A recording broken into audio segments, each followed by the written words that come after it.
Welcome to the Crash the Pond podcast. It is a Monday, June 27th edition of the pod. Jake, June 27th, starting to feel like we are really deep into the year here, into the summer, and officially, might I add, into the offseason. Yeah, the offseason has officially begun. And I mean, it's weird because typically right now the draft would have been done. We'd be preparing for free agency on July 1.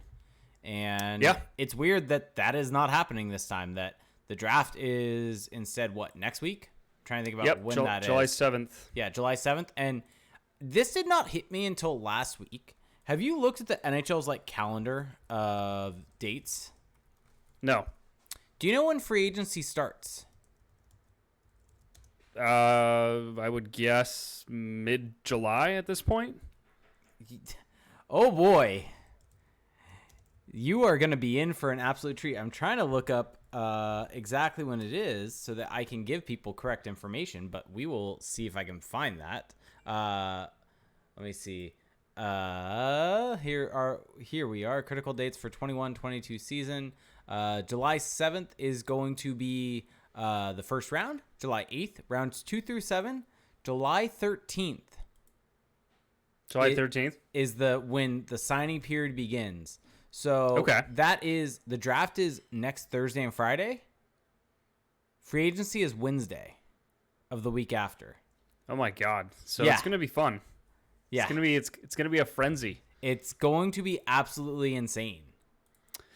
Yeah, well, I mean, that's kind of the purpose of today's show, is that now that the Stanley Cup final is over, which we'll touch on just briefly before jumping in, but now that the Stanley Cup final is over, I believe that there's this impending frenzy. There's going to be a lot of action, a lot of moves, the draft, trades, signings, all of that. And so we figured, okay, let's launch into this offseason. Let's give everybody, all the Ducks fans who maybe have gone a little dormant here in the last few weeks, give you something like a nice foundation of facts, understanding kind of where things stand for the Anaheim Ducks before this offseason commences, because as we've talked about a lot in the previous recent episodes, this is kind of a pivotal offseason for the Ducks. They have a lot of cap space.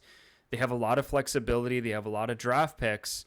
And there's a new GM in charge, so we really don't know exactly what to expect. So it's going to be a lot of fun, and that's the goal today, is to prepare everybody. Yeah, and so I think that's a really good starting point. And here's the fun thing.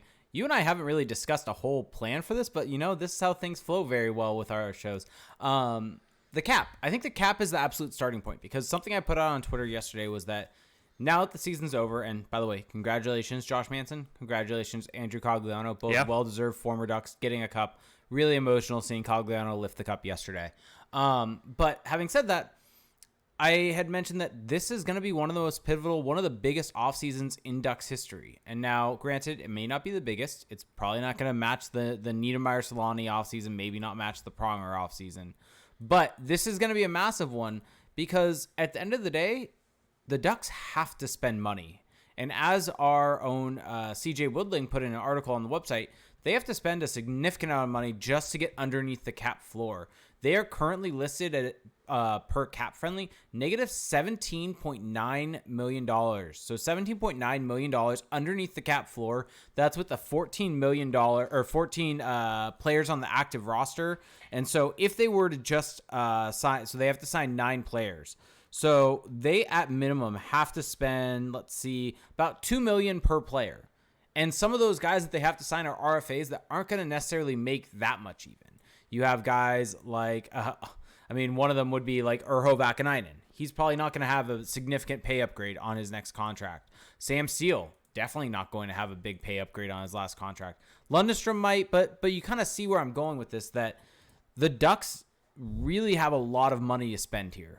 And so this is going to be a big one, because they need to put money out there. They are either going to need to take on money through trades, through bad contracts, through signings. There's a whole host of ways they can take on money, but this is important, and this is a big one. Yeah, I think that's the thing to keep in mind here, is that just for the Ducks to meet the cap floor, they're going to have to do stuff. Like we're guaranteed to see action just by default. just by the way that this is set up. They can't just have 9 guys come up at minimum salary and be cap compliant is basically the way to look at it. Right. And so at a minimum, they're going to have to go out and just find either make trades, which I suspect that they will, or if none of that happens, if those bigger moves fall through, they're just going to have to pick guys up off the scrap heap. They're just going to have to go into free agency and bring in bodies. Well, or, this is the other option, weaponize that cap space. There are plenty of teams out there that want to get rid of bad deals. And especially when you have, over half the league operating within $1 million or so of the cap this past year. I think it was something along those lines. And there are teams that need to get out of bad contracts. And this is the Canadians and the Golden Knights. Evgeny Dodonov or Shea Weber, which still kind of boggles the mind, but that is kind of the flavor of the day. There's a lot of cap constraints going on. There's a lot of teams still wrangling with this issue, and the Ducks are one of those teams. There's always a few that have the luxury of the cap space and can do really whatever they want with it. And like you said, some of the trades that they may make to the average fan might not really make sense, but you really have to keep in mind this cap reality because it could potentially guide a lot of what the Ducks do this offseason. Yeah. And the other thing here is that if the Ducks do end up trading a guy like a John Gibson, like let's just say they trade away a guy that's making a decent amount of money, whether it's a John Gibson, whether it's an Adam Enrique, who knows who else they could be moving. But you have to remember that then they have to even take on more money because that is clearing out even more space. And so this is a big offseason for this team. Right, exactly. And so I guess to start things off, I don't really know. We don't really have an exact plan for this episode, so we're going to kind of fly by the seat of our pants, but I think that's we tend to pull that off. I'm calling our shot here and saying that we're going to pull it off. I think the first order of business was a good one to address the cap situation, but I think really where this all starts for the Ducks and where it's going to start for a lot of teams is at the draft, is on draft night and figuring out, first and foremost, I think this is probably the biggest question that I have going into this draft is just going to be, are the Ducks going to even make their pick at the draft next Thursday, July 7th, which feels so just crazy how that's next week all of a sudden. But the Ducks have the 10th overall pick. And in this draft class, I think a lot of people seem to agree that there's kind of this tier of 6 players at the top. There's some interchangeability in there. Someone may sneak in, someone may drop out, but there is this kind of established tier. And then there's a next tier after that. And for the Ducks, a team that's trying to take the next step and trying to enter a phase where they're no longer really in the rebuild stage, but more in the phase where they're trying to push to the playoffs, does making this pick even make sense? So I guess first and foremost for you, Jake, I'm going to ask you this kind of two-pronged question. Would you make the pick? Would you make that trade? Of course, you can't really know what other deals are out there. Is this something that you would do? And do you think that they will ultimately make this pick? Sorry, I said, so would you make this pick, and do you think they will make this pick? I think the answer to both of those is yes. I think the real kind of point to be made, though, is if there is a deal that comes up that makes sense, I think that I would do it, and I think that the Ducks would. I think Pat Verbeek has shown he is not afraid to make the deal to help this team out and help their future. And if that ends up being trading this pick, then so be it. That's what's going to have to be done. And so I think that's the important part. Having said that, I'm not sure if there's necessarily going to be a deal where it comes up and it makes sense for them. And so that's the real question here. And so the other question when it comes to this draft pick for me personally, after doing a little bit of, finally I think with the Cup final over, with me being a little more settled from my move, as you may be able to see with now some artwork behind me. Yeah, look at you. It's not just boxes anymore. I know. It's not just random boxes. I dove a little bit into some draft prep this week, or today, honestly. And one of the big questions I kind of have is, we don't know what Pat Verbeek is going to value. And while we have a good idea on what Martin Madden values, we don't know, because Pat Verbeek, he was a scout by trade. That was where he really cut his teeth. And so is he going to essentially just take what Martin Madden thinks and go off of that? Or is he going to apply his own beliefs and his own views on scouting and utilize that? And kind of where I'm coming at this from is, this draft is a very interesting one where kind of after the top 5, right? I feel like there's a decent amount of people have the same opinion on who's probably going that top 5 to 6 players, right? Some of those players may drop off, who knows, but it's kind of wide open afterwards. And it really is going to depend on what Pat Verbeek values. If he really wants to take a defenseman, if he's more looking for best player available, if he's really focusing on a forward, how does he feel about taking an undersized forward if he falls to him like a Frank Nazar or a Matthew Savoy? And so there's a lot of questions, I think. And I think almost from a selfish perspective, I want to see them make this pick in the sense of I want to be able to understand what Pat Verbeek thinks in terms of the draft. Yeah. Yeah, I think that's an interesting point because we haven't seen a Verbeek draft. We don't have any precedent for that because there hasn't been one. I do still think that Martin Madden he's been driving the bus for years now and he's driven it successfully. But I do think that especially with these higher end picks, there is a Bob Murray influence. There was a Bob Murray influence. I do think that the Mason McTavish pick last year was in part due to Bob Murray's influence and kind of the recency bias of seeing him in international competition late in the year. I think that Mason McTavish is a fantastic draft pick. I was high on him at the time, and he's looking fantastic in this postseason run. Am I eating crow already? I probably am. You are eating crow a little bit, but that's okay. The point, though, is that, yes, that I am curious to see just how this may all change. I don't think it will that much, though. And so to the question of will they trade it, do I think that will happen?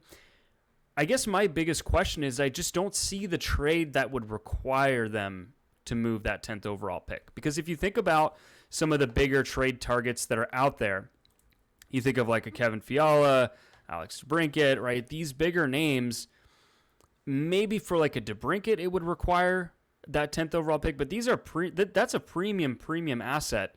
And for example, like with the Fiala situation, those are kind of distressed situations. And I just don't know if it's going to take something like that to get a guy out of there. Maybe if you do move on from the 10th overall pick to get a player of that ilk, that lowers what else you're giving away. But I just don't really see them. I don't see where they would have to do that. Because I think in a trade, for example, if you're sending out John Gibson, you're not sending out your first overall, your first round pick with him. Yeah, I would agree with that. So that's why I just don't really see them doing that. And I do think that despite the fact that I think the Ducks want to be better next year, I think that they want to make the playoffs or push for the playoffs next year, I still think that there's a sense of, well, they are still in a build. They're still building towards what they're going to be. And this 10th overall pick, whether it's a player that eventually does play for them or it's a player that they then use to go out and get a more established name later down the line, this is still a really important piece of what they're trying to accomplish. So I don't really see them trading it. And for me personally, sure, maybe you dangle it. Maybe you try and see what's out there, what you could include it in. But ultimately, I think it makes the most sense to actually use the pick and just go out and get the player that you want. Yep, I completely agree with that. And so I think it's going to be fascinating. I think kind of circling back to talking about the offseason on the whole, though, I think this next week is going to be one of the most... I think I either said it in Discord. I think it was in Discord today that I think that this might be the wildest week of the offseason overall. The fact that you have essentially the Cup final ended and the draft is essentially a week away. And then from that draft, free agency is a week away. And so maybe it's 2 weeks as compared to 1 week, but this is going to be an absolute crazy period. I think this Friday is when qualifying offers are due. Or no, it's a buyout window begins on Friday. And so it's just, it's going to be really, really fun to see. I think there's going to be a lot of action. I think the Ducks are going to start moving here. And I think that we'll start to hear rumblings about what's going to happen with John Gibson, because I think anywhere that you look, any place that you see any sort of rumor, John Gibson is kind of around it right now, whether it's from an insider, whether it's from someone just on The Athletic writing about some of the major storylines. I saw someone, I think it was a Winnipeg writer, was just breaking down questions of the offseason. John Gibson was just on that. And not even necessarily about him going to Winnipeg. It was just essentially what happens with John Gibson. Right. Yeah, I mean, that question is still looming large. It's still lingering. we still don't really. We haven't really had any big updates since the last time we recorded regarding that situation. I mean, I think the only update is that it really does seem like he did not request a trade. He did not say that he's open to be trading. That conversation never necessarily happened with the Ducks. Well, that's what he and his agent have said. Yes, correct. But that is kind of that's where essentially everyone we're assuming that they are telling the truth, which I would say is a pretty hefty assumption. But it doesn't matter. I mean, it honestly doesn't matter what they say. Even if they were to come out and say like, oh yeah, like we want to be traded, that would be newsworthy. But anything short of that, it's just all kind of hot air to me. Yeah. I think that they just don't want this to blow up. They don't want this to be a distraction one way or another, and they want it to just kind of circulate behind closed doors, which I think is totally fine, totally understandable. Yep. And also just getting back to the point of what John Gibson says doesn't really matter in this situation. It's about what the Ducks think. Well, that's the whole thing, is that we can debate this and talk about this till the cows come home about what he said, how he said it, doesn't matter. But ultimately, the Ducks hold the hammer. If they want him gone, they can do so. Now, it's not quite that simple because John Gibson still has a very hefty deal attached to him. A team has to want to take that on.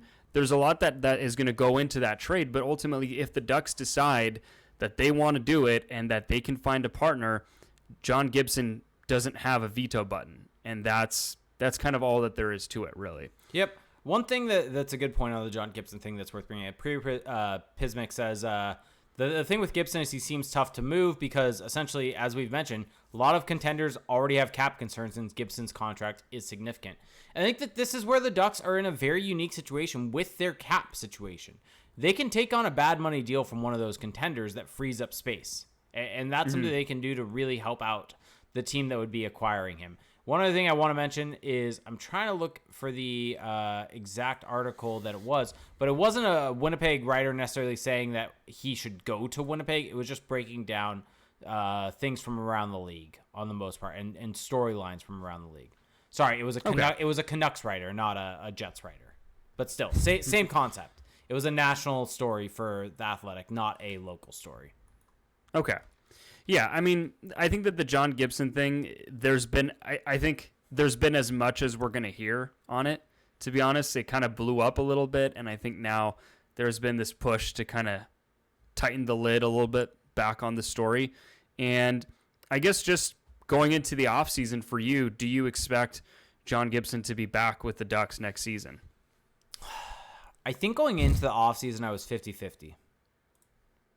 I think at this point in time, after everything we've heard, it's the offseason started today. So okay, going into the Ducks the Ducks offseason. The Ducks offseason began when the playoffs began. Months ago? Yeah. But as of today, I'd put that at like 75% that he's traded. Yeah. Yeah, I just think that if you look at what has transpired, and I don't completely care what they've said, I think that there's something going on there. We've known this for a long time, that there has been a push and a pull between him and the front office about many different things. I think that it's just headed towards a trade.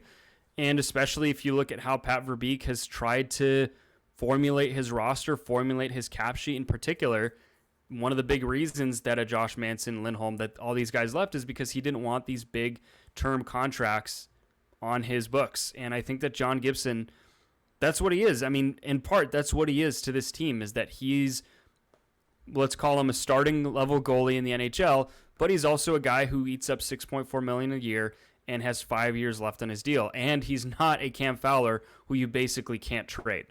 That is a big piece that you can move, free up all of those years, all of that cap space, and get back potentially some really serious return on him. Yeah. I still think that despite the fact that John Gibson hasn't been good for the last 3 years.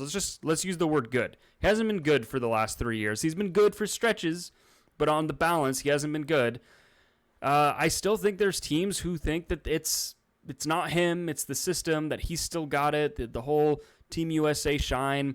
And of course, he had some really good seasons prior to this slump. So I still think, and I've come around, I think that there's a team, it just takes one, that's going to be willing to pay something of significance to get him. Yeah, and I mean, let's just very quickly Priapismic asks, would be interesting to look at kind of what teams could potentially fit. He had mentioned Edmonton. Doesn't think Toronto would be a fit. Edmonton, I think, could be a very good fit.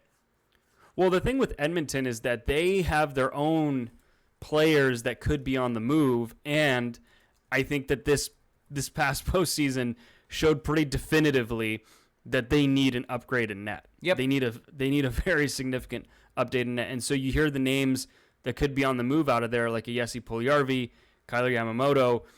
They have some decisions to make, and so it feels almost like a natural swap. Now, the question becomes to me, is Pat Verbeek one of those GMs who's like a Bob Murray, who doesn't want to trade in division? That's going to be the big question here. I think that kind of looking at the other teams, the Leafs, I think the Leafs could be a fit, but they would have to move out a big money deal. It would have to be like a Nylander swap or something like that. Yeah. I think I think Minnesota could be an interesting fit because I think that could work with the Fiala deal. The only kind of issue that I have there is that they need to clear out money because of the buyout. So maybe that makes them not necessarily a fit because of the buyouts of Parise and Suter that they're having to deal with. Right. So there's a whole lot of teams here that I think are just... New Jersey has been brought up a lot with John Gibson.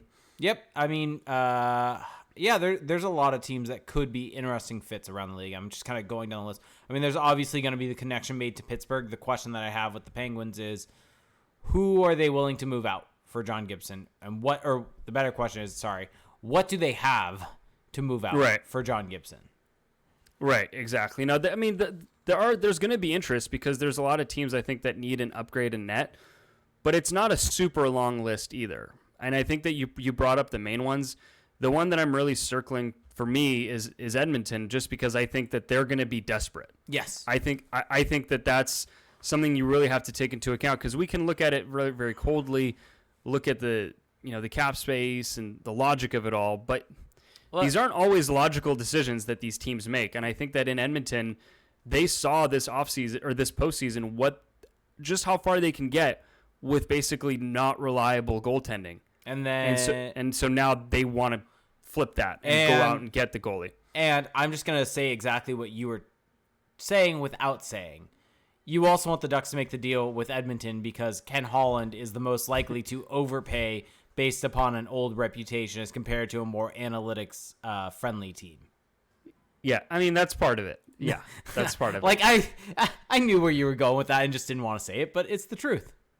Yeah, I mean, but I do think that their desperation isn't crazy unwarranted either. Like, they need to make that team much better than it is right now because they have, at worst, the second best player in the world on their team. Yeah. They need to do something about that. Yep. So I will be very curious to see what the Ducks do. I'm sure that there's going to be a contingent of Ducks fans that would say, well, I don't want to have to see John Gibson X amount of times a year, every year for the next 5 years. Well, that's just how it goes. You gotta find a way to move a guy and get the right return. And if that happens to be in division, so be it. And by the way that John Gibson has played the last few years might not be the worst thing in the world. So, yep. I'm actually just curious. This is like a total side note. Yeah. But do you think that if John Gibson goes to a team, let's say like in Edmonton, that he, kind of reverts back and to any degree to what he was? Edmonton, no. Because that blue line is arguably worse than the Ducks. Arguably is doing a lot of the heavy lifting here, but arguably worse than the Ducks. Yeah, and Edmonton, no. Minnesota, yes. Yeah. If somehow Boston made a play for him, yes. Yeah. Jake, is there a cat situation There going is a on? cat situation. She can't figure out how to get out when one of the two doors to this room is open. Okay. And she is just sitting there meowing. Do you need to get up? No, it's fine. She's walking around. She's fine. Okay. Got it. Yeah. So anyway, that John Gibson narrative is going to unfold. And so to me, the draft is kind of like the step one of seeing what Pat Verbeek is thinking. I expect them to make the pick, though. I think that's what will happen. Yep. And one interesting thing that I'll be watching is, does Brad Lambert fall enough where the Ducks could take him at 22? Ooh, yeah. For a second, I think you were going to say a 10. And I was just like record scratching in my head.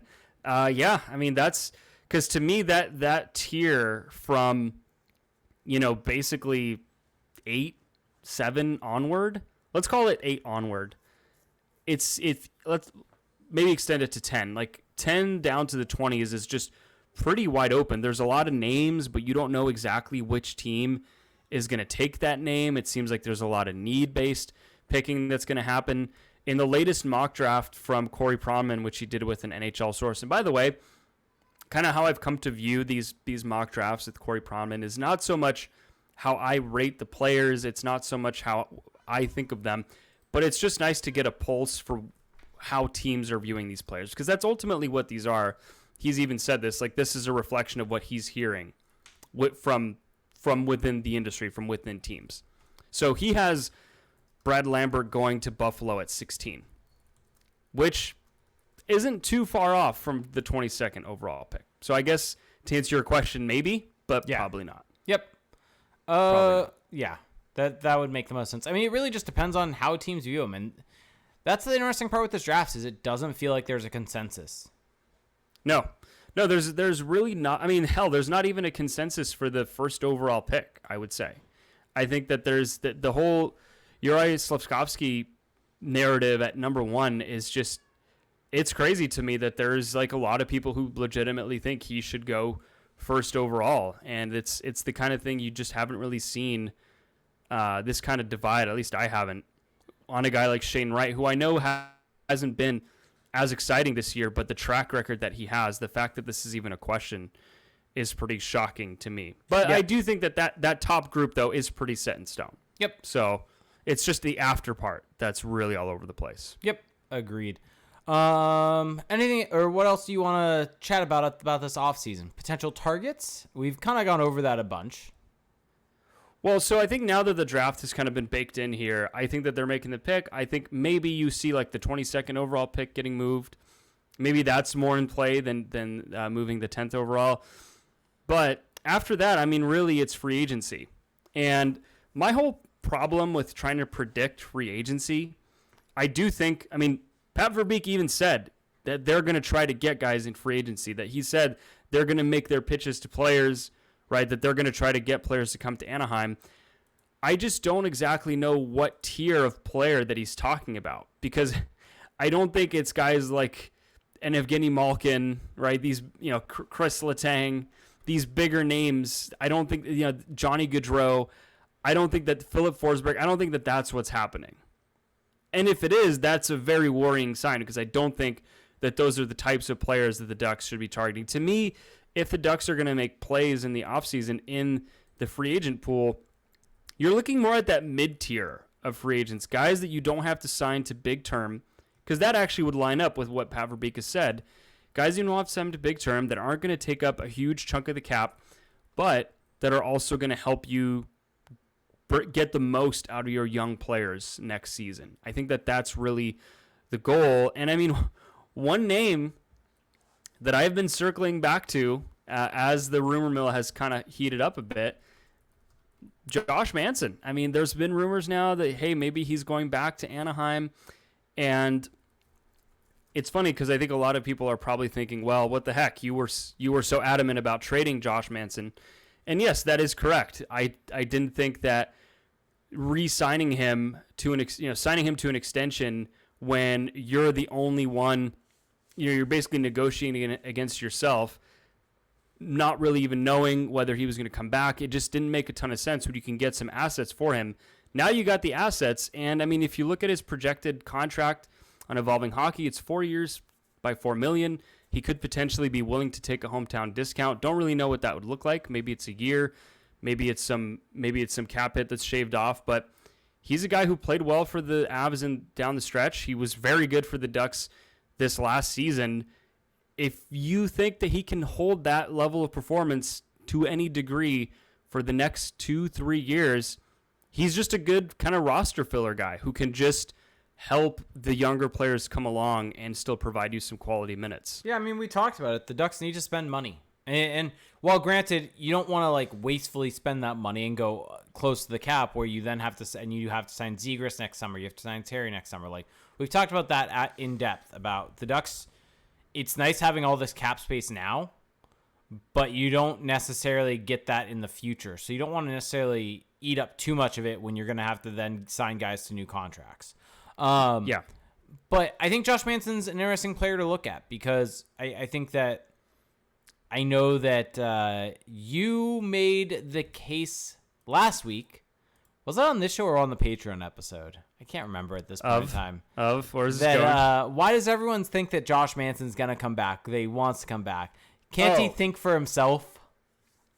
It was okay. It was on this show. I want to be very clear. I was saying that because literally the only reason people ever bring up is that his wife is from here. And that's the only reason, like that's the only piece of evidence that people use. That's the logic of why he would want to come back is that his wife likes it here and that I can confirm as a married man, sometimes you give in on certain things because a happy wife means a happy life. Well, I think the question for him is just more like, by the way, congratulations. It's Josh Manson. Josh Manson's a Stanley Cup champion, which I think we mentioned once, but like need to reiterate that. He just won a Stanley Cup last night. And I guess the question for him now is just, does he want to keep chasing that maybe with the Avalanche or another team, or does he want to just kind of settle back into Anaheim and be part of this next phase of the rebuild now that he's got that Stanley Cup in his bag? Yeah. And I think that it's just, what do you value? Do you value the extra cash? Do you value living in a place that you enjoy, or you and your wife that you're happy raising your child in? I mean, this is his one big, like, this is his life-changing contract, so to speak. I don't think it is, though. Like, he's going to be making exactly the same money that he was making on his last deal, right? Like, he's an older guy at this point. Josh Manson, I believe, is what? He's 30, right? Or is he 31? Yeah, he's 30. He's 30. Like, a lot of times, guys on their 30 or at 30 years old don't get their big money deal. It's usually the 27, 28-year-olds. So that's fair. Josh Manson's, he's going to probably get exactly what he had on his last deal. And so I think that the way I should rephrase that, it's his last significant contract. Yes, like after this, it's probably downhill. Like hopefully not for him, but probably downhill after this one. Like his kid was born, I think, in the pandemic, right? So they're probably starting to get ready to maybe start going to school over the next year or two. So he probably is thinking about where do I want them to like spend their first couple years. And so these are all things that factor into the equation for these guys. And if him and his wife were happy in Anaheim, you could very easily see him taking a hometown discount to stay or come back, not stay. Yeah, I mean, I'm just looking at it from his perspective, though, that this is like the highest value he's had, I think, as a player, right? He just won a Stanley Cup. He showed that he can play at a very high level in high leverage situations. And, the contract projections are usually very accurate, but I'm just curious if there's a little added shine on him right now than there wouldn't have been otherwise. And I think that like that's a real consideration, is getting as much money as you can. So I could see it both ways. I don't think that he doesn't have like a bad outcome here. Like, no, whatever he decides to do, it's gonna work out for him. I think that's the driving factor here, right? Is that this is a place that, from all appearances, from everything that we've heard, he was very happy living here, and this is where he enjoyed it. So if there is indeed, which is something that we heard over, I think it was from Pierre LeBrun, that the Ducks have interest in bringing him back. So if the Ducks have interest in bringing him back, and Josh Manson also wants to come back, that could be a nice little tidy piece of business. Yeah, it's absolutely a tidy piece of business, because that's exactly the kind of trade that the kind of sequence of moves that the Ducks have been so afraid to make the last year. Is just, hey, you trade a guy, you take the risk, he never comes back, but you get the assets, and hey, now that everything kind of worked out, there's a chance he does in fact come back, and you get to have your cake and eat it too. But I really want to just make it clear, though, because I think a lot of people have kind of pushed back when I've said, hey, like, this is a good idea. Oh, it's, you're stuck in the past. Like, we got to move on here. It's no longer time to have guys like Josh Manson. Josh Manson was good for the Ducks last year. Like, it's not as if this is like a retread or a guy who's like on his last legs in the NHL. He wasn't quite as good with the Avs down in the playoffs, but I think that that's a totally different circumstance. He was good for the Ducks this year. If you look at, like, for example, the tracking data, he was really good defensively, really good at denying zone entries at the blue line. He was also actually really good at carrying the puck up ice, which hasn't always been this huge facet of his game. So I think that there's actually like a very sound case to make that that's just like a good move for the Ducks to make. And you factor in that, hey, maybe, yes, you do get the discount. It almost makes too much sense not to do it. Yep, completely. So are we now driving this bus, Manson, back to Anaheim? I mean, we've been on this bus for a long time. Well, I've been a little wishy-washy on it, but I think the more I've dug into... Wait. You wishy-washy? No, you don't say. Get out of here. Get out of here. Well, Felix, you know what? Because Josh Manson definitely is someone that probably enjoys the beach, enjoys coming to here. So, summer is coming, and the sun is shining and shirts are off, and your balls are smooth. You heard that right. Your friends at Manscaped are here to make sure your beach balls are as smooth as Floridian sand. Floridian sand, I guess, is very smooth. Did not know that. In summer, you want to kill some cold beers and barbecues, not kill the vibe with the pubes peeking out of your swim trunks? That's why Manscaped has their Performance Package 4.0 to keep the party in your pants looking crisp and refreshing all summer long. Dive head first into summer by joining the 4 million men worldwide who trust Manscaped, and get ready for hot guy summer by going to manscaped.com for 20% off plus free shipping with the code CTP. So, Felix, the Manscaped Performance Package 4.0 has everything you need to prepare that summer bod. Inside the package, you'll find the Lawnmower 4.0 trimmer, Weed Whacker ear and nose hair trimmer, Crop Preserver ball deodorant, Crop Reviver toner, Performance boxer briefs, and their bag to hold all of their goodies. And I mean, Felix, you want to give us a little story about the Weed Whacker? Yeah, well, I'm reaching that age, 29 years young, where starting to notice some growth in areas, some hair growth where it wasn't before, and the Weed Whackers actually come in handy. We're talking nostrils, ear, what do they call it? An ear hole? I don't know what the word is. But yeah, it comes in handy if you want to kind of stay trimmed up and not have weird hair growth, the Yoda ears. So I recommend it. Yep. And you know what? On top of their Weed Whacker, their Lawnmower 4.0 trimmer features a cutting-edge ceramic blade to reduce grooming accidents thanks to their advanced skin-safe technology. The Lawnmower 4.0 is a 7,000 RPM motor, a new multifunction on-off switch that can engage a travel lock and gives you the ability to turn the 4000K LED spotlight on and off when needed for a more precise shave. And did I mention that this trimmer is waterproof too? From the shower to the lake, from your chest scruff all the way down to your ball fro, the Lawnmower 4.0 is the best trimmer around. And once your downstairs weeds are taken care of, look after the rest with Manscaped's liquid formulations. Before heading outside, you can use the Crop Preserver ball deodorant to stay cool in the heat. With a soothing aloe vera formula, it's the best in the business for below-the-waist freshness. And the clear drying formula will keep you in tip-top shape even at the hottest barbecue. And they even threw in 2 free gifts into the bag, or gifts to their Performance Package 4.0, the Manscaped boxers and their Shed travel bag that will bring your comfort to another level. You want to take your grooming game even further? Take a look at Manscaped Shears 2.0, a package that has everything you need to look pristine. Nail cutters, tweezers, and grooming scissors. Performance package, your balls will be ready to impress, but make sure you cover the rest with the Shears 2.0, and you'll be ready to perform from head to toe. So you can get 20% off plus free shipping with the code CTP at manscaped.com. That's 20% off plus free shipping with the code CTP at manscaped.com. This is the summer to turn your package into the full package with Manscaped. There you go.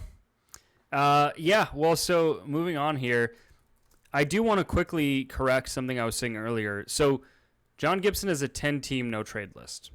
So it's not a perfect... Yes, they can do whatever they want in terms of his trade, but the field is a lot more open than, let's say, like what I was bringing up, Cam Fowler, who's almost close to untradeable.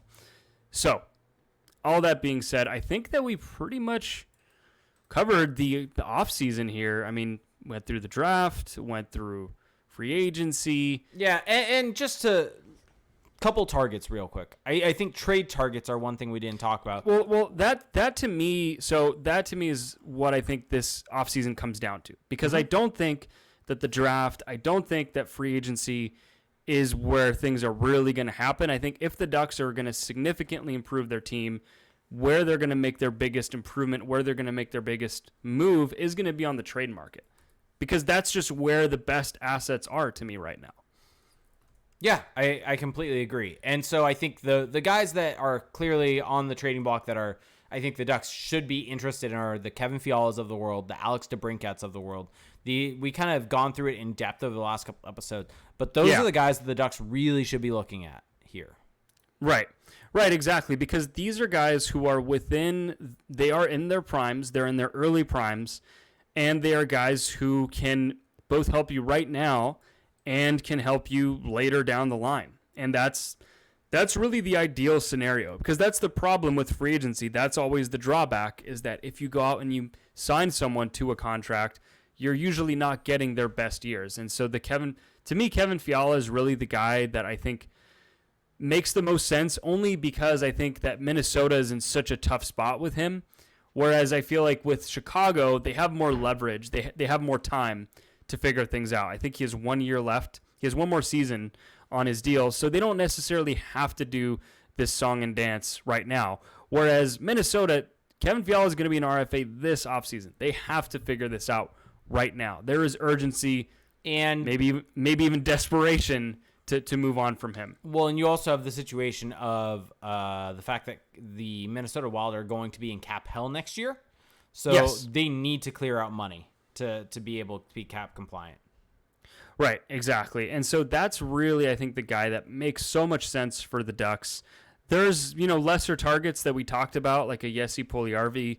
Kyler Yamamoto's name has also been brought up. I think that those younger, 24 and 23 forwards in Edmonton, if you can maybe get them back in, let's say, a John Gibson deal, that also makes sense because they fit your window. And I understand that Kevin Fiala is going to be 26 soon, but he's still got a few good years left, and he's just so elite offensively. I do buy what he did last season because the underlying numbers are so strong.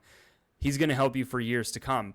Alex DeBrincat, it's going to be harder to get him out of Chicago. I still think that the Ducks should make their pitch. They should try to go and get Alex DeBrincat. And I think that it's kind of the same thing with Kevin Fiala. They're also going to have to figure out what the future is going to be for those guys in terms of contract with the Ducks. You have to understand whether or not this guy is going to want to stay around, because you don't want to send out a huge package, a total package, and he doesn't stick around afterwards. You just don't do that if you don't have that confidence. So to me, Fiala's my number one. DeBrincat is not a 1B. He's definitely a number 2. And then after that, it's a bit of a grab bag. I think Jacob Chikrin, he's someone where he's 24. I don't think he's going to be worth what the Arizona is going to get for him. But if you can get him at the right price, yes, he's going to help the Ducks. Jesse Puljujärvi is another guy I think that would be a very interesting guy to target. His underlying metrics are outstanding. And so I think that's someone that could be maybe had a cheaper price and really could flourish in a role in Anaheim. Yeah, exactly. And there's other names that are out there on the trade market, but a lot of them are older guys. They're guys that don't really fit the Ducks window right now. We've talked a little bit about, and I think we did on the last pod, of the blue line situation in Pittsburgh. A guy like John Marino. We even talked about Marcus Pettersson. Yeah. Right, that could make sense as well. If they're willing to give up Pettersson, if that's their priority, then take one of the two. Doesn't matter. Figure out a deal for one of the two, and that's really helpful. Right, exactly. So I think that you have a lot of leeway here if you're Pat Verbeek to go out and make the right move. And I don't really think that any of these, if you get any of the guys we just listed, unless you grossly overpay, you're making your team better both short and long term. And that's really the goal of this offseason, is to set yourself up not just for kind of a Hail Mary push to the playoffs next season, but for the next 3 to 4 seasons. Yep, exactly. So, yeah, I'm excited for it. It's gonna be fascinating. Ethan Bear is another guy that has come up. We don't exactly, his health status is a little bit all over the place. He had a really bad bout with COVID, but that's another name that has come up. So it's going to be exciting. I mean, I think that the way that the Ducks roster looks right now, I have strong doubts that it's going to look like that in a couple of months. Hell, in a couple of weeks. Yep. Yeah, it's going to be fascinating. All right. Want to start getting any questions? We got a bunch, actually, to go through because we've had 2 weeks off. Yeah, well, actually, before we do that, Okay. I just wanted to quickly get your thoughts because the Stanley Cup final just ended. And, you know, like, I know that you don't think the playoffs matter. I know you think the Stanley Cup is the asterisk cup, but... Wait. You're telling me that when you've been the one hammering home the fact that the Lightning are asterisk cup champions, that the Lakers deserve an asterisk next to their NBA title. You are the king of that take, and you are throwing that on me? Wow. Anyway, not sure where any of that came from. But hey, the Stanley Cup, the playoffs, like that's kind of why everything that we're talking about, like it's to get to that point, ideally. It's to be the Colorado Avalanche who did everything right and get that big reward to get to like that's why everyone does this at the end of the day. Yeah. It's for the Stanley Cup. So what are some just takeaways from whether it is the final, the Colorado's run, or the playoffs as a whole? I think it was a really entertaining playoffs on the whole. And I think one of the big reasons for that is offense reigns supreme. Yeah. I mean, goals. That's the biggest takeaway is that the Colorado Avalanche won. It took them 20 games. They lost 4 games in total, right? All playoffs. And they did it by outscoring their opponent.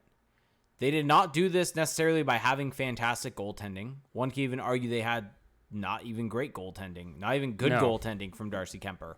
And they were able to outscore their problems and play solid defense. And I think this is a very good thing for the league on the whole, not just the Ducks, because at the end of the day, the NHL is a copycat league. You look back to when the Kings won the Cups all those times. Everyone was like, you have to get heavy. Look at the Ducks. They were constantly chasing the Kings, saying they have to get heavier, all that different type of stuff. Hell, the 13-14 team, which was a lot of fun for the Ducks, had Matthew Perreault, had all these guys that aren't necessarily these big bad type players.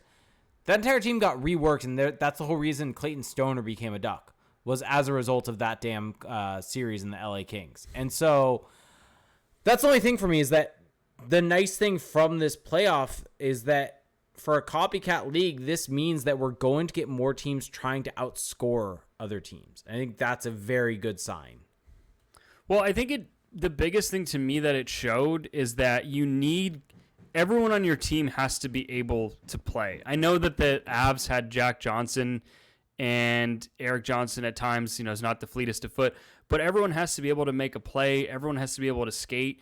And I mean, to be honest, when you watch the Avs against the Lightning, we talked about this before the final, but the Lightning's blue line is not the fleetest of foot. It's, some big bodies back there, effective puck movers, but not a lot of speed, not a lot of ability to join the rush outside of like a Victor Hedman. And I think that that's another thing that's going to change. And hell, for a guy like Jamie Drysdale or an Olin Zellweger down the line, like that's a really nice development. I mean, seeing Cale Makar, to me, Cale Makar won the Conn Smythe, so it's not a hot take, but Cale Makar was the engine of that Avs team because he changes things so dramatically for the other team in terms of how they have to prepare. And even a guy like Devon Taves, the way that he jumps up into the rush, the way that he can play that two-way style, I just think that that's going to have such an interesting ripple effect around the league. And I just want to say this. The Lightning were borderline unbearable the last couple of games. Having to deal... You hated them. I just can't... I couldn't stand any of that. Like, I'm sorry, but the whole, like, John Cooper, like... after, what was it, Game 5 or Game 4, whichever one it was, where they lose in overtime and he goes in the hole, my heart breaks for the players. That was Game 4. The too many men. And then, especially in Game 6, just some of the antics and the complaining after every single goal. I think the Lightning just knew. Like, I think that deep down they started to realize, oh, crap. Like, this is going the wrong way, and they were just grasping for straws. And then... that's the competitor in them. That's what happens when you're a proud team that's won 2 years in a row. But it was just, good for them. Like, they turned themselves into villains. And at the end of the day, this is entertainment. We want good guys. We want bad guys. We want storylines, and they gave us that. So, all in all, it was still a wildly entertaining final. The playoffs were awesome, and it would be fun next year to watch the playoffs with a team that we're actually going to be able to talk about as opposed to just watching it like as neutral bystanders. Yep, definitely. Apologies for the hammering sound that's going on. We are still moving in. Yeah, it's called politicking is what I'm being told. Sure. It's called sore loser is what it seems like to me. I mean, here's the thing. I would take John Cooper as the Ducks coach in a heartbeat, though. I would take that. If I was a player on that team, I would be very happy with my coach doing that for me. Yeah, well, I get what he was doing. I mean, all of his comments were about how the league is so hard. You know, the league wants parity, cap space, we're hurt. Like, he was really setting up a nice table for people to just kind of be like, okay with the Lightning losing. I mean, the biggest reason to me that the Lightning lost, outside of the fact that Colorado was so much better, is that, I mean, they were missing Braden Point. And when they did have him, he was like 25% of his usual self. Yeah. That was a pretty big factor. Yep. Maybe an asterisk, you might even say, for Colorado. By the way, just want to give a quick shout out to Corey Perry. Yes, he now holds the distinction of losing 3 Stanley Cup finals in a row. I think he's the first player to do that. But he's got nothing to be ashamed of. I mean, It's a team sport. And unless you're the goalie who loses every year, I feel like you can't really feel that responsible. He played well. I'm very curious where he goes next. Maybe he comes back to the Ducks on a little kind of sweetheart end of career deal, or maybe he continues to ring chase, but I don't think he's got anything to really be ashamed about. Yep, completely agreed. All right, want to get to some questions? Yep. All right, so we're going to start with Discord. Twitch, we will get to you. We have a lot. This is going to be a very question-heavy end to the show, and it's going to be fun. I'm excited for this one. Okay. This is, I think, when we really shine. Okay. So Shaken Wing said, we're going to start with some good ones, actually. Was the Frederik Andersen trade for 2 draft picks who became Sam Steele and Max Comtois worth it? Ooh. Well, yeah, they're still hammering in Jake's background. We're going to have to figure that out. I am trying to take care of it. So what I would say, was it worth it? How do we define if it was worth it? I think that at the time, the Ducks had a decision to make of who they were going to go with. They had to pick a starter. It didn't really make a ton of sense to have both of these guys who could start. And so to cash in on one of them and to get assets in return, it made sense at the time. And I don't think that you can really judge it retroactively by who they picked. Getting those picks made it worth it. I mean, that's a good return for a Frederik Andersen. So I think it was worth it. It's a shame that Sam Steele is kind of trending towards more of a bottom 6 guy, and Max Comtois is who the hell knows anymore. But that's still a deal that I think you make again if you're choosing to go with Gibson over Andersen. Yes, agreed. Oh, and we have a Salem the Black Cat appearance as she purrs into the mic. Yep. Shaken Wings also had, does McDavid actually finish with Edmonton if he leaves? And if he leaves, when does he do it? McDavid with Edmonton? Yeah. I think so. I think that these playoffs changed something for him. I think getting to experience that high of success in the playoffs, sure, it was short-lived, but to win a Battle of Alberta, to get into the conference final, I think that he will. I just get the sense that there's like this legacy thing that all these guys care about, you know, being a one-team guy, or at least giving it a chance on your first deal. And I think that matters. And so I think that he does. I'll go with he does. Yeah, I think he does also. Mm-hmm. Darko Theory. So these go back a little bit because this is we've been off for 2 weeks. Said, thoughts on 32 Thoughts talk about how great Delorier is and how so many teams will want him and create a bidding war. I legitimately don't understand what the hell, like, you know, I don't want to be disrespectful to Nick Delorier. Like, I'm trying not to push back so hard on this narrative that I end up saying something that's like mean or whatever. But Nick Delorier is like objectively a 4th line player. I understand, and he's not like a good 4th line player. He's a below replacement level NHLer statistically. Like, this is just the reality. I understand that he is a beloved teammate, that he has a ton of value in the locker room, that he can be okay defensively if you really manage his minutes. But the narrative has just gotten so out of whack with that reality, right? Like if you want to sign him to just kind of like a cheap deal as like a 13th, 14th forward, I don't know, that's fine. But if you're signing him to play minutes, to be a playoff contributor who, oh, by the way, the Minnesota Wild went out and got him, they spent a draft capital to get him, that's where to me there's just too much, there's too much of a disparity between the narrative and the reality. And look, I get it. Like, you know, locker rooms, team chemistry, it's a very complicated thing that you cannot quantify. And having a guy like a glue guy like a Delorier does matter to a team. But it would be really nice if that guy could also actually contribute. And he doesn't really. And here's the thing is, the narrative around him playing and being good is that he plays the penalty killing.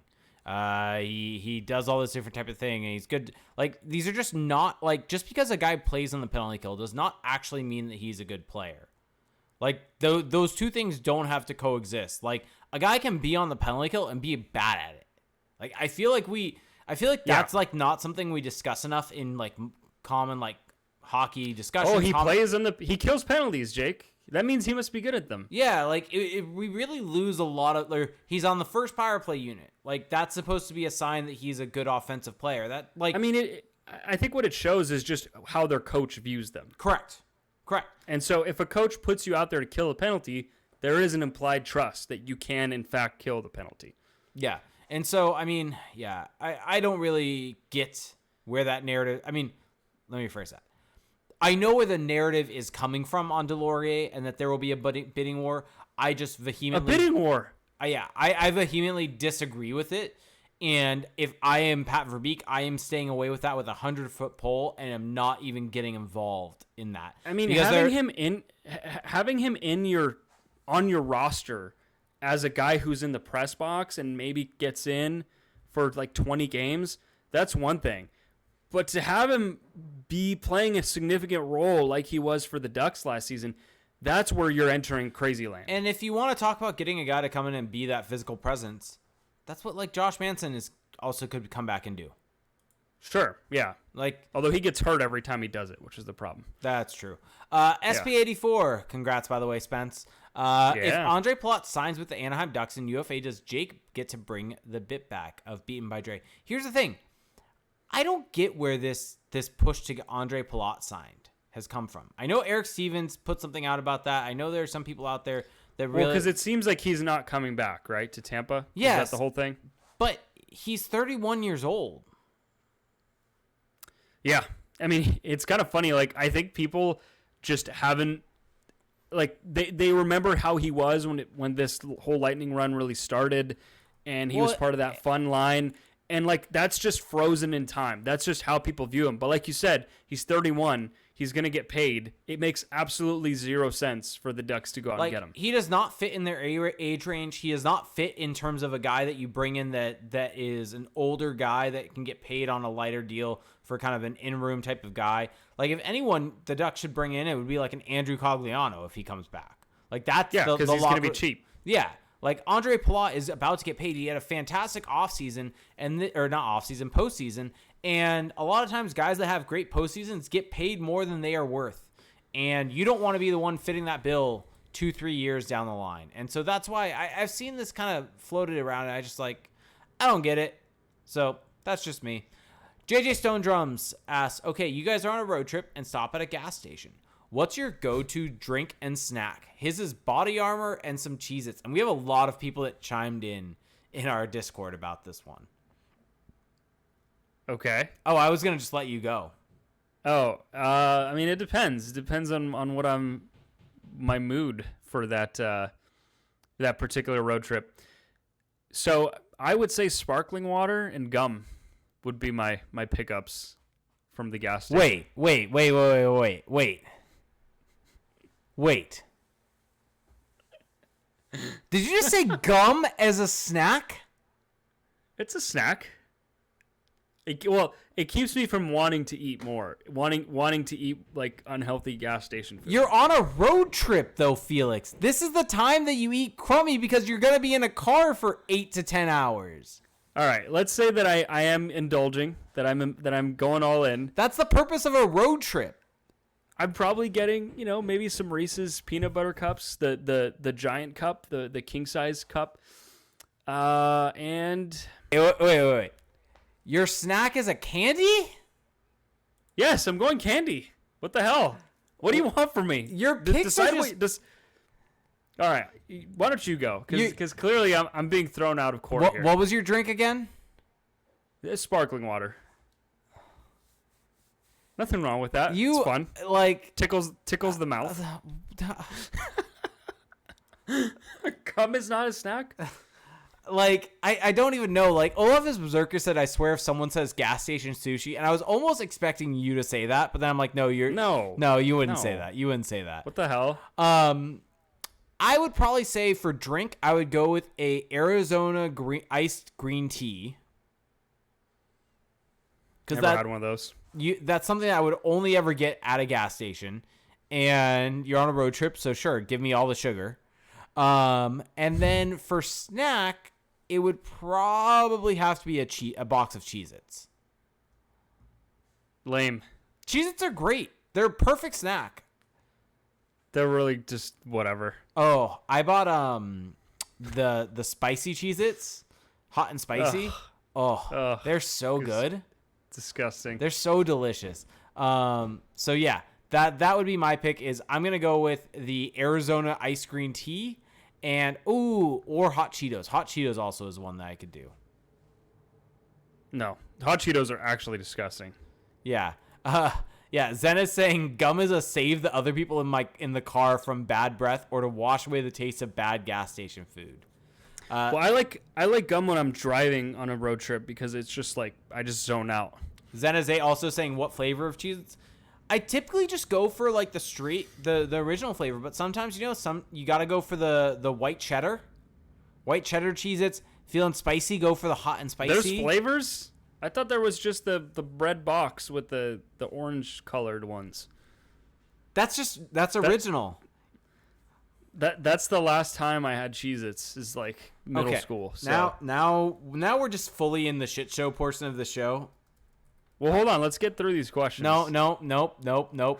How many flavors of Cheez-Its are there? Oh my god. Here you go, Felix. Just for you. Every Cheez-It flavor. Italian 4 cheese. There's extra toasty. Bacon and cheddar duos. Grooves hot and spicy. Duos cheddar jack and sharp cheddar pretzel. You're gonna make me throw up. You've got on the show for the first time. Reduced fat white cheddar. Zesty cheddar ranch grooves. Hot and spicy. Just the big one. Original. Made with whole grain. Why would I get whole grain Cheez-Its? Like, what? Original cheddar grooves, cheddar jack. The duos of cheddar jack and jalapeno are great. Grooves. This sounds like trash. This just sounds like filth. None of that sounds good. Next question, please. Fine. Twitch, I'll get to your questions. Please save them. Let's see. JJ Stone Drums also said, what's your favorite ride at Disneyland? Me? Yeah. We don't have any hockey questions? There's some afterwards. JJ's just hitting us with it. I don't know. I haven't been to Disneyland in like over a decade, so I can't really. I like Space Mountain.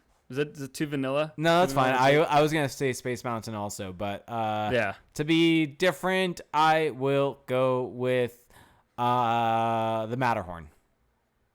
Okay. Let's go Ducks. 96 said over under 2 trades for the Ducks during the draft. During the draft, that includes rounds 2 through 7. I know. I'm aware. I'm gonna go over. Why not? Why the hell not? Live on the edge. Live on the edge of the Cheez-It. Yeah, I'm going over also. That guy Bobski said, question for Felix, what kind of beer are you sending him? What? Where's this question coming from? I don't understand. Wow. We'll just leave that for Discord of Felix ducking. Okay. Just hold myself accountable. I made a bet with Bob during the playoffs that the Avs would sweep the Lightning, and that blew up in my face within a day. Right. No, it was that. Yeah, it was that day. So this is me holding myself accountable. And yes, I don't know, what kind of beer do you like? What do you want? I want you to pick, because I don't know what your tastes are. So all right, let me know. Ducks Juggernaut said, if hockey was the only sport, which pro athlete from another sport would dominate hockey? Ooh, wow, that is an interesting question. So hard to say, because it's like, how do other sports skills transfer to hockey? Yeah. I'm gonna go Steph Curry. I think Steph Curry would dominate hockey. Precision and the hand-eye coordination. I'm gonna go JJ Watt, because have you seen him on the ice? It's horrifying to see someone that big just like go down the ice and know what he's doing. I was thinking like maybe an NBA player as a goalie, because they would just have insane like reach and like athleticism. Yeah, LeBron as a Vezina goalie. Yeah. Lewis X209 said Coke or Pepsi, and Shocking 911 said, this is Duck Chat, Pepsi, Coke, or RC Cola. Have not had any of those, so can't say. Coke. The obvious answer is Coke. Like, gross. Get out of here with this Pepsi shit. Darko Theory said over under on 3+ moves occurring from the Ducks in the upcoming months before the season. Over. Yeah, way well over. I mean, that's factoring everything. So yes, definitely over. And that guy Bobsky asked, do the Ducks have any real shot at acquiring Kako? Well, what's this fuck? I almost swore. What is this like you can burning swear desire? On this show?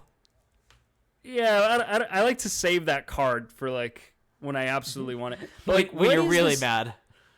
What is this desire to get Cup? Like, I understand that he's young and that he has draft cachet and that he was okay-ish this season, but like, really, truly, like what? I don't get it. Like, he was fine. Maybe I'm too down on him. Maybe at age 22 he'll become something, but he's just kind of been whatever so far. I don't see it. I don't get it. This is like my Andre. This is like my version of your Andre Palat. Sure. All right, so let's move on. I got a text actually for a question from our good friend Johnny saying, questions for the pod. If the Ducks refresh their goal song for next season, he actually texted me about a Red Hot Chili Peppers concert he went to. So which Chili Peppers should they pick? I feel like Red Hot Chili Peppers isn't really like a goal song. Californication would kind of work. Yeah, maybe. I don't know. I don't know if that would be my choice. Danny California? That would actually make a lot more sense. Like, just anything more like upbeat / non-depressing. Yeah. I was thinking more like Chelsea Dagger. I don't know. That seems like a good pick if you're going to change. Your face. Wow. Cider. He also said Cider won the Calder, but in which of the last 10 seasons would Zegras' season have been enough? Oh, wow. Now you're making us do some work. You wanted actual hockey questions. Sure. I mean, this is like a research question. Yeah. It's not a hockey question. To be honest, I had this for a bit and did not decide to look at it until right now. So thank you. So he wouldn't have beaten Kaprizov, I think. There may have been a question. I don't think he would have beaten Makar. Yeah, there's some pretty impressive names that have won the maybe Ekblad, Calder. Maybe Barzal in his rookie year. I don't know. Barzal at 85 points in 82 games. Yeah, that's fair. Like over a point per game. Like maybe Ekblad in 15. Maybe Pettersson in 19. I don't know. There was kind of like a Pettersson mania. I guess there was a Zegras mania. Yeah. But, I mean, how did Pettersson do that year? He had 66 points. So yeah, I think that's probably as close as you're gonna get in the recent past. I mean, the year Panarin won, like Landeskog winning, that was one that he definitely would have won over Landeskog. Yeah, I understand. There's a lot of people who think like, hey, Zegras was awesome this year and he should have won, and you got to factor in like the influence he had on the game. And I think Zegras is a good player this year, and he did a lot of good things for the Ducks. But I think that they gave it like factoring in. If you're not going to pick Michael Bunting, I think that they made the right call. Yeah, I agree. With Mo Sider. And over or under, Ducks acquire 4 new roster players by trade. Over. I'm just taking the over. I'm just taking the over on everything. Oh, there's a funny question on Twitch. Over, sure. All right. By trade? Possibly under. I'm gonna go over. All right. Want to hit possibly under Twitter, and then we'll get to all of the questions from Twitch. Yeah. Sure. All right. Sure. Twitter. This comes from Justin Beck. Said, "Hey Jake, question for the pod: is there a chance we see a reunion with Cogliano this offseason? He has his cup now. As the type of player Verbeek has talked about wanting to get, and there's a familiarity with the organization. Obviously, age doesn't fit into our window, but wanted to get your guys' thoughts." Yeah, I mean, I think with Cogliano, he just got a Stanley Cup. I feel like I'm actually kind of wondering if he's done after this. Like, do you think he even keeps playing? Like, he's got a ton of miles on his body. He's 35. Like, he could really kind of go out and ride off into the sunset.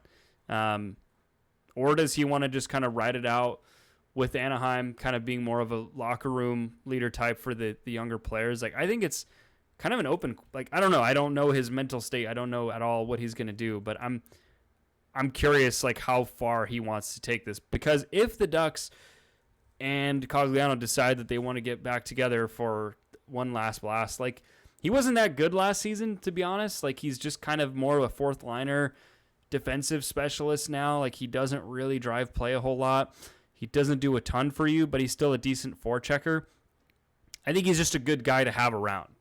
I don't know how much you want to lean on him, but he's a good guy to have around. Yep. All right. Let's blitz through these questions. Spencer Wood says, "What kind of pickle does Felix eat?" I like the ones, like the really nice ones from Whole Foods. Like they have these like ones in these bigger jars. It's not like the actual pickle, like what do you call them, chips, but like the pickle spears. I'm a pickle spears guy, not the whole pickle. I like the spears. There you go. I know all of you were sitting on pins and needles for that answer. Kyle Parent asks, ideal offseason moves for the Ducks get back into the playoffs. Fiala, DeBrincat. Yes. Yeah. Fiala, DeBrincat, get Sanheim. Okay, well, you don't get to make an all-star team. I think that realistically you go out and get, as long as you get one of the big name trade targets and you make just smart investments in free agency, like that's going to give you a shot. And you trade Gibson and get a good return.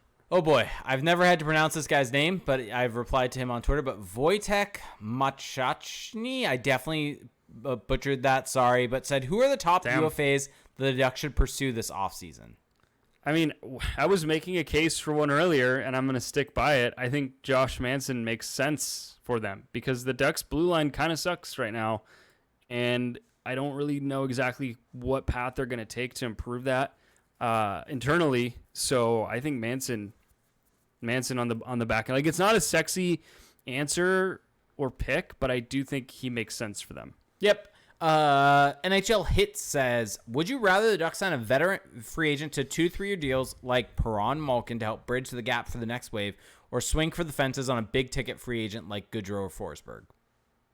A transitional guy. Same. I don't think that, especially like a Forsberg and even Goodrow, as much as I like them, the Ducks are not, I mean, no team should really be signing these contracts, but certainly not a team like the Ducks that's not really in that phase yet of like Stanley Cup contention. Yep. Peter Witherow said, Barry Trotz is taking a year off from coaching. I actually did not realize that. I just knew that he had said not want to play. Really? But that's what he said. No, he's not coaching next year. Okay, I didn't realize that. Would you be interested in him as a coaching option? Yeah, for next season, 23-24. And how would you judge next season's success? Is a playoff appearance the only way Akins keeps his job? There's some action in your background. What? I don't know. Some meowing. I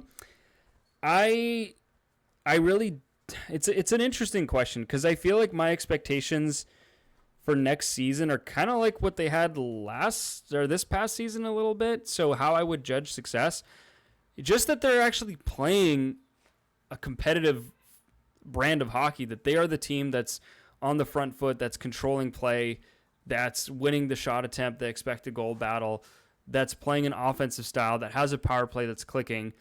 And if all those things line up, then they should be in playoff contention. So I don't really want to set the bar at like somewhere in the standings. I just think that they need to be playing like one of those teams. Yeah, that's fair. And as far as like what it will take to get Aikens to keep his job, I didn't think that he would be back this season, and now he is. So I think that as long as they're competitive and that they're improving under him, that he has a chance at coming back. I'm not really interested in Barry Trotz, though, which might sound blasphemous, but I just don't like how his teams play. It's boring. It's not how the Ducks are really set up to play in the future either with the guys. Yeah, and I just don't want to see him like just turn. I mean, look what he did to Matt Barzal. Like he just nerfed him, and I don't want to see that with the Trevor Zegras. So I'm passing on Barry Trotz. 1998 Ford F-150 says, "Who, if any of the trade deadline, should Verbeek try and bring back?" Manson. We've already been over Manson. We've already been over him a lot. Lindholm's off the table. I mean, Raquel maybe on a cheap deal I'd be interested in. Yeah, I'll look up what his contract is projected to be. Maybe Raquel, but I don't know. I'm just not super high on him like as a player anymore. Okay. All right. So maybe. For those of you that are still watching on YouTube, listening to your favorite podcast services, yes, you can find us though on YouTube, youtube.com/crashthepond.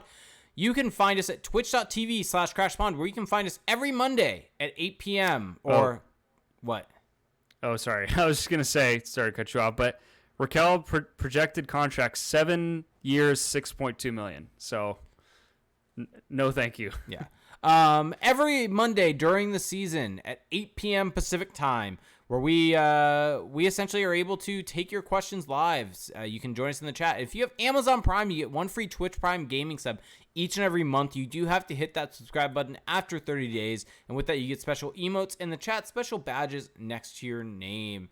And so let's start getting into questions. And please, if you're in the Twitch chat, throw in your questions again, just so I don't have to scroll up. It makes my life a little bit easier. But lazy. We're going to start with this. Rooch20 said, question for Felix. 1 year supply of spicy Cheez-Its or getting Stingrayed?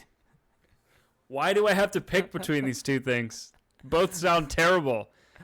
I'll just take the Cheez-Its and sell them. Give me the Cheez-Its. You didn't say I have to eat them, so I'm taking them and selling them. Fat Gerald said, question, what happens to Comtois this season? I'm concerned with the way Aikens played him last season. Yeah, that's kind of been a lingering thing that's just kind of disappeared into the background. But new GM, new situation. We don't know kind of how Aikens is going to coach next season, if it's going to be a huge difference. I would say it's a bit of a wait and see on that. I don't think he's gone this offseason for sure. But things got a little nasty at the end of last year, and so maybe. I don't know. I'm giving it a yes and a no. Also, Zenese asked, question, what's your favorite flavor of cheese? Flavor of cheese? You mean type of cheese? I'm just asking the question that he's asking. My favorite cheese? I mean, that's a good question. If I'm just having cheese to, like, enjoy it, like, not as, like, a topping, like, let's say Parmesan cheese, Brie. Brie cheese is delicious. Brie cheese on bread. Yeah, olive oil, wine. Brie cheese on crackers, great. Crackers are great. I mean, also a good cheddar cheese is always great. Yeah, a good sharp cheddar. A nice aged sharp cheddar. Blue cheese, fantastic. Yeah. Wow. Yes and no. Wow. Brandon Pineda 244 said, question, is there a chance at offer sheeting one of the big names that are floating around, even if it's an absurd 1 year deal that gives us negotiating rights? I'm not sure who fits our system, but people like Dubois could be had because they don't have the cap space to match. Yeah, offer sheets are really hard because you are taking a gamble that the other team is not going to match, like the question insinuated. I don't really know if there's a super logical offer sheet target out there. I also think, now this is a bit of a intangible thing, but I think that offer sheets clearly ruffle feathers. Look at how butthurt the Carolina Hurricanes were for a year afterwards with the Kotkaniemi situation. I wouldn't be surprised if Pat Verbeek is going to shy away from that in his first year just to not not to poison any wells of potential, trade partners around the league, not to piss anyone off. So I'm going to go with no offer sheets that we see. Yeah, probably not, honestly, with Pat Verbeek. Jin and Casey said, okay, but if you could invent, when we were on our Cheez-It thing, if People are asking more questions about this than hockey. If you could invent a new flavor of Cheez-It, what would you make? I don't know. This is a question for you. Ooh, what flavor of Cheez-It would I make? I wouldn't make any because they're all perfect. A new one because all the ones that there are perfect. Weak answer. Rooch20 said, question for Felix. How satisfied were you seeing Arturi Lehkonen score the game-winning goal and then lifting the cup? I was happy for him. He's such an underrated player, and those are the guys you want to see get rewarded, and he did, so I'm thrilled for him. Yeah. Genki Horiguchi is Barber. I hope I'm not saying anything bad with this. I don't really know. Do you think Derek Grant calls hot dogs glizzies? Okay, how is that a thing now? I don't know. That was why I'm like, I don't know what this is. I think that's like that is not that's not something you should probably be saying on the pod. Okay. Well, I apologize, folks. I did not know what I was reading. Let's plead ignorance. Jake's showing his age here. Yes. Fat Gerald saying, question, what is your ideal Gibson trade? Ooh. I think my ideal Gibson trade is to New Jersey. For number 2 overall. For the second overall pick. Yep. Yeah. Agreed completely. Don't know if that's going to happen, / definitely not happening, but that would be my ideal trade. Yep. All right. I think that is probably going to do it for us tonight. Wow. Just like that, huh? Yeah. Dang. Yeah. What a ride it's been. We're an hour 20 in, and I feel like we just started. Zen is 8. Yeah. Are we old now? Are we not in on what it is anymore? I don't know what a glizzy is, and I feel like the more times I say it, the more chances I have of getting in trouble after. I've Googled it. I did a Google. It's a summer food trend. Oh, okay. So we're not in trouble? Why the hell would you call a hot dog a glizzy? Just call it a hot dog. I don't know. By the way, Jake, can you believe this? Oh, actually, I have 2 things I want to add. One, you can get a hot dog at Five Guys. Yeah, I knew that. But it's $10. Yeah. That's insane. Yeah. That's actually insane. I love hot dogs. I think hot dogs are underrated. You know where I need to go? But that is batshit. I've never been to Portillo's. I haven't either. It's supposed to be amazing. I'm not even sure if I could tell you what that is. Portillo's? Yeah. Wow. It's like a famous Chicago what's it like? Oh yeah, restaurant, yeah. And there's one in Buena Park. Oh, okay. I think I've heard of this. Yeah, and so they sell like hot dogs, the Chicago style and things like that. Yeah, I'm trying a couple things. Let's see. Fat Gerald said it's pretty sure what people on the East Coast called hot dogs. Rooch20 said follow up with the second overall pick. Would you pick Slafkovsky or Cooley? Ooh, now we're cooking. This is the kind of question I've been dying to answer. Cooley. I think the Slafkovsky thing has just completely, this might be the most insane thing I've seen to develop in the draft. Because I think he's a good player. I like the skill set he has. I like the size, all of that. But he does not have the dynamic game-breaking element of a top 2-3 player. Logan Cooley does not have the physical attributes whatsoever of a Slafkovsky, but he has that lightning game-breaking skill that you want out of that high of a pick. So, yes, give me Cooley over Slafkovsky. Yep, I would agree with that. Okay, the things I wanted to bring up. So, wait, really quickly. Sorry, one other thing about Portillo's. Oh my God, we're still on this. They have a shake called a cake shake where they legitimately put a whole piece of chocolate cake. Oh, I've heard about shake. this. I've heard about this. That's insane. That's too much. Is it? That's too much. That's extra, as the kids would say. Would you try it? Sure. Oh, by the way, I have an announcement to make. So last week, I went to a very delicious French restaurant in Newport called Bouillon for the English-speaking folk. And for the first time, tried apple pie for dessert. Had never tried apple. It was like an apple tart is what they would call it. But first time ever trying in my lifetime. It was good. It was fine. No complaints. Was that the Good first? crust. Wait. Wasn't the thing that you said way back when was that you have never tried pie?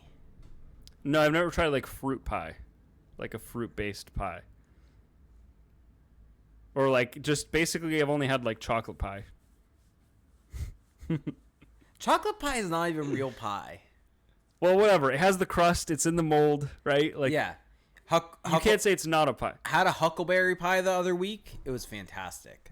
But I want to give a shout out though to that pie because it was good, and that restaurant had steak tartare. It was the most amazing thing I've ever eaten. I think, Wait. So you're broadening your horizons? You're not gonna judge stuff unless you try it? I wouldn't go that far. Are you finally going to try Cinnamon Toast Crunch? That I can't promise. Wait, let me That ask I you. can't promise. Wait, actually, let me ask you this: have you ever had a churro? I think so. Yes. Wait, I may have had a bite of one at one point. Wait. Oh, actually, yes, I have. I think so. A churro is not something that you respond to with I think so. I've probably had it like single digit times in my whole life. What is wrong? I've probably had triple digits amount of churros easily in my life. Easily. You know, I just don't care about them. Sorry. They don't do anything for me. Have you ever had a good one, or have you only had crappy ones? Now I'm just interrogating you. Now you're on the stand. Well, so during the holidays, I went to a Spanish restaurant, and they had these like dessert churros with like Nutella in them. It wasn't exactly like a Disneyland churro, but it was amazing. It was very, very good. But it wasn't exactly like the kind of crap you get at an amusement park, though. Disneyland churros are top tier. JJ Stone Drum says that if the Ducks win the cup this year, Felix has to try Cinnamon Toast Crunch. Sure. I'll do that. How about no this? Milk, Just though. win the Ducks, win the cup. You have to have win the Ducks, win the cup. Okay. Not this year, just in the future, whenever. You have to celebrate by Not this year. Just So if they win the whenever it ends up happening, whether it's this year, whether it's next year, whether it's 3 years, 5 years, 10 years. Okay. Whenever you have a bowl of Cinnamon Toast Crunch with milk. Ugh. I haven't had milk in years, so that's going to hurt. But sure. Oh, why not? Why the hell not? Lewis just appeared to just ask if are we sure churros are good. Thank you. Lewis, we're trying to close here. Where you been? I think they were recording their own podcast. Go check out Late Arrivals, by the way. Oh yeah, check that out. It was actually I feel like that podcast is kind of like this last part of our show, but just for a longer extended period. Okay, I do want to say this though. I've been trying to say this, but you keep rudely interrupting me. Tonight, I did two things that are completely different for me. Usually when we do these pods in the past, my tradition has been post-pod, in and out, post-pod. Today I did a pre-pod because, you know, I was like, I don't want to eat so late. I want to just like be able to relax after this. So that was the one thing, change my routine, which actually meant that I had to basically start recording like at 8 p.m. on the dot. Yeah. Want to let people know when you finally got into the session? I got into our virtual recording studio like literally at 8 p.m. Yeah, so thanks a lot. I was on time. To be fair, I was hanging up pictures right before. And the second part of this is tried a protein style double for the first time. Why would you do that? It was actually pretty good. I was like, it's obviously not the same thing, like not even close. But I did. So one thing I'll say that I didn't like about it is that they're messy. Yes. Like the bun really, like when you're eating a normal burger, holds everything in nicely. But if you get past that, I think you taste the meat and the cheese and the sauce more because like you just get all that savory goodness and you don't have the bread to kind of interfere with it. I really enjoyed it. It might become a regular part of my rotation. One regular burger and one protein burger. I think that could be. Is that the balance? Honestly, like I feel slightly better about doing that now because I did that. Because of that minus 300 calories or whatever. What was the order? It was double, extra toast, extra grilled onions, double grilled onions protein style, fries, and large peak lemonade. It was amazing. Sometimes I have In-N-Out and I'm like, I feel like a piece of shit. This was such a mistake. I feel like crap now. I'm unhealthy. Other times, like tonight, I'm like, wow, that was amazing. I feel great now. I'm ready to tackle life. And I'm glad I did that. The protein style changed things for me.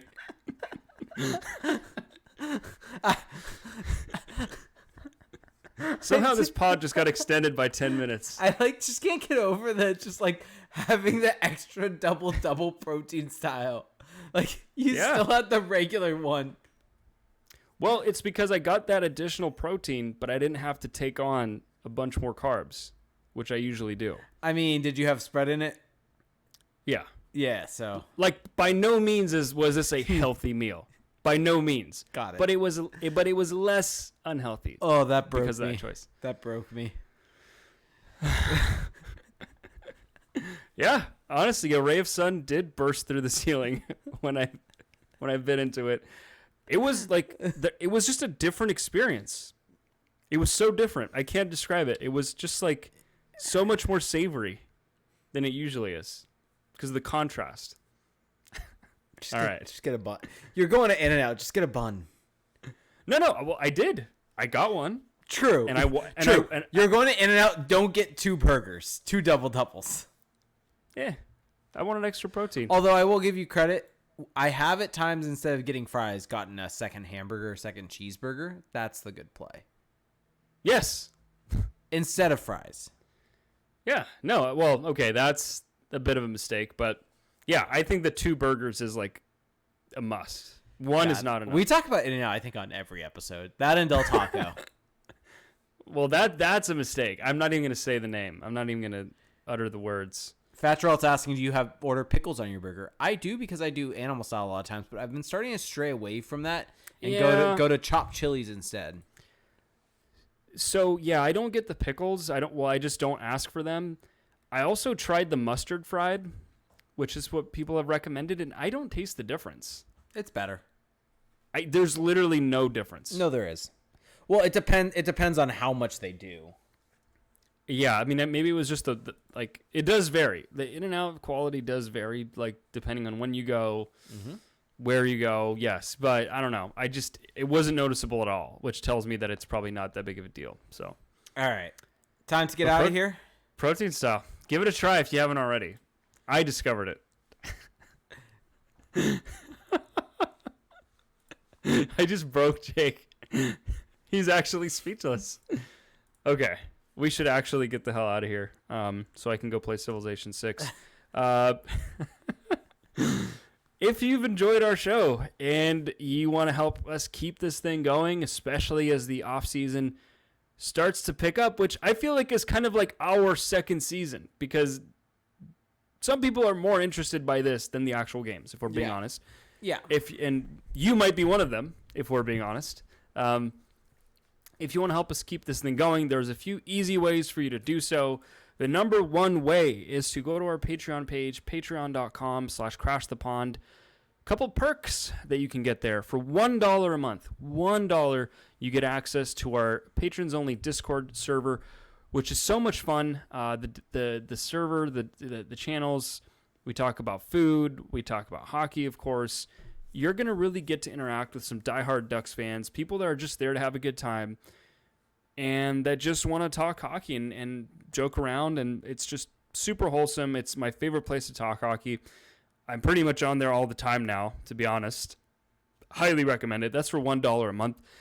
For $5 a month, you still get access to that, but you also get access to 2 bonus episodes a month, and on the last couple ones, we've been doing our playoff predictions, so we go more league-wide on those. Going into the summer, though, we'll have more time to do very kind of niche, deep dive Ducks topics. So excited for that. That's for $5 a month. And you can also bump it up to $15 a month, just as a real big show of appreciation there. You can also find us on Apple Podcasts. Leave us a rating and a review. We're on Spotify. We're wherever you get your podcasts. You can also find us on YouTube, youtube.com/crashthepond. You can see the video version of the show. You can see Jake's new awesome backdrop with all the bobbleheads and artwork. Mandalorian with a surfboard on his back, a Paul Correa picture, a comeback on Catella poster. Yeah, you've really got the optimal podcaster background. I know. Now. It's great. Bobbleheads, books. Yeah. So you really just carrying the load there once again with the visual element of the show. Whatever. So yeah, that's at youtube.com/crashthepond. Make sure to check out our website, crashthepond.com. We actually have a shop where you can get an awesome t-shirt with our logo. Go check that out. There's also coffee mugs, stickers, all sorts of goodies in there. That goes a long way. We're also going to be posting articles and breakdowns on the site throughout the summer, so make sure to keep track of that. Yep. To easily find our articles, you can also follow Crash the Pond on Twitter, @CrashThePond. Also on Facebook, if you're still on Facebook. I guess I am, although I don't really use it. Do you still use Facebook? I only have it for the website. There you go. Dedication. And we are on Twitter. Jake is on Twitter @ReindeerGames91, and I am on Twitter @Felix_Sicard. So if you want Ducks updates throughout the summer, follow us. One thing I want to plug is keep an eye out for next week's episode. It's going to be a fun one. We have something special planned. Yeah, we're cooking. We're in the kitchen. Yeah. Cooking. I thought mustard fried was only on the Flying Dutchman, is what Fatral was asking. No, you can order mustard fried. Animal style is mustard fried. Yeah, it's not great. Anyway, thank you so much for listening, everybody. Hope you have a great rest of your week, and we'll talk to you at the next show. Oh, and have a good 4th of July. Bye. Bye.